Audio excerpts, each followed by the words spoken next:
میدونید بدترین کس کیه؟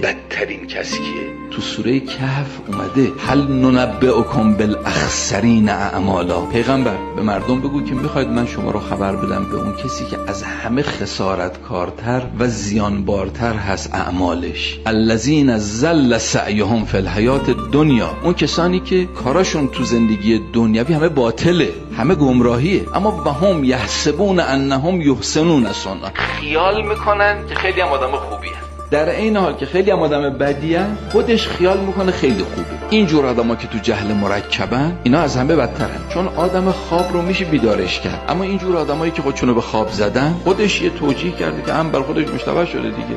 مثل همون قضیه‌ای که طرف دروغکی میگفت آش میدن بعد خودش هم دوید به کاسه برداشت رفت، خودش هم باور کرده دیگه. این توجیه اینا بدتر از همه است، اینا بیدار نمیشه.